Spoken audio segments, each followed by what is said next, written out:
Hello, it's Marie, and it's your time to sparkle and shine. I'm talking today about being listened to.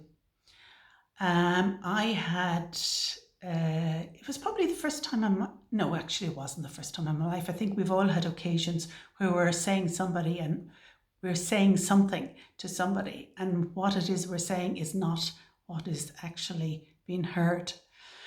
Um, and it is a strange one.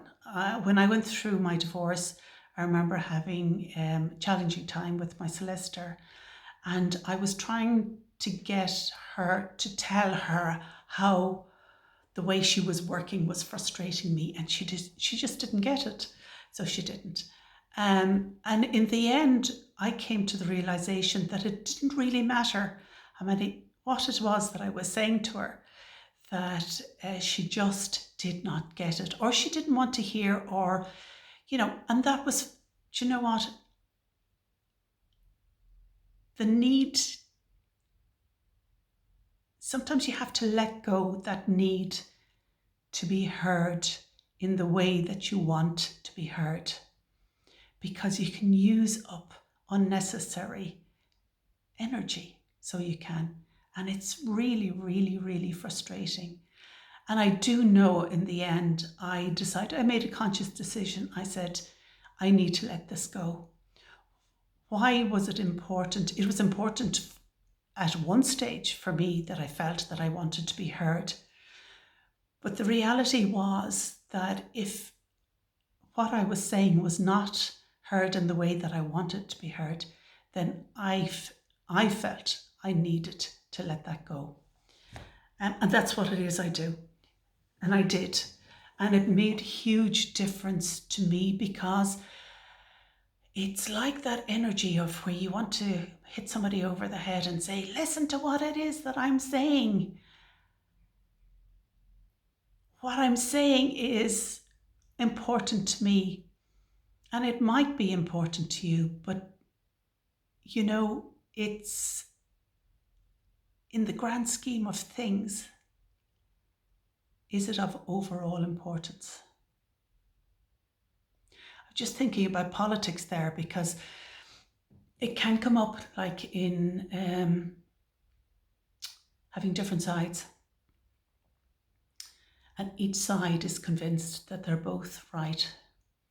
But the reality is that you actually have to take a step back, and you have to allow them their way of processing what it is that they're going on, without trying to convince them or change their mind or hit them over the head until they actually listen.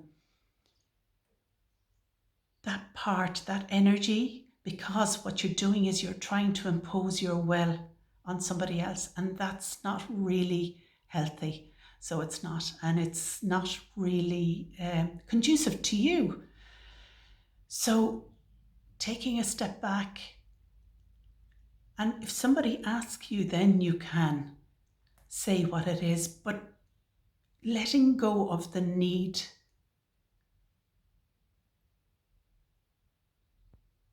to be heard. I know it's a strange one.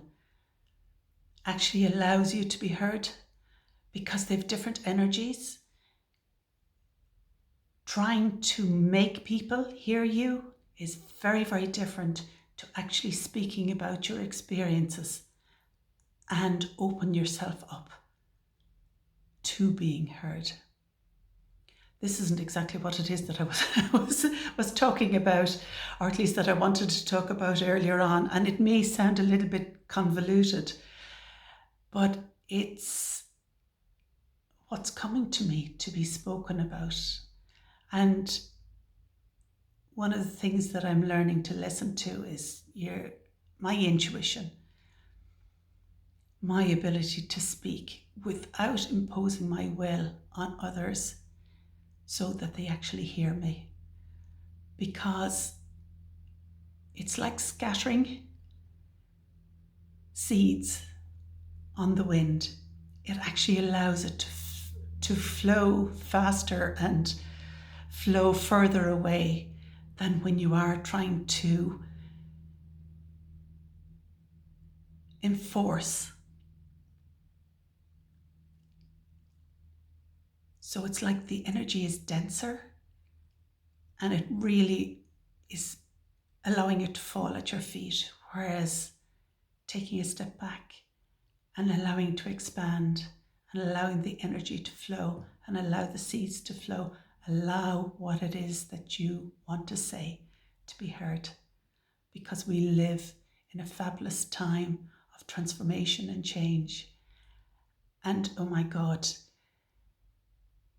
allowing yourself the gift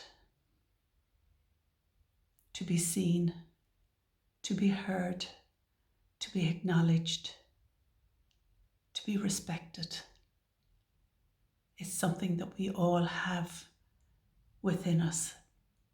There's a need within us, but a lot of the time we stifle it. So that's it today from me to you. A big hug of love, and may you all be heard by those that need to hear what it is that you have to say. Bye.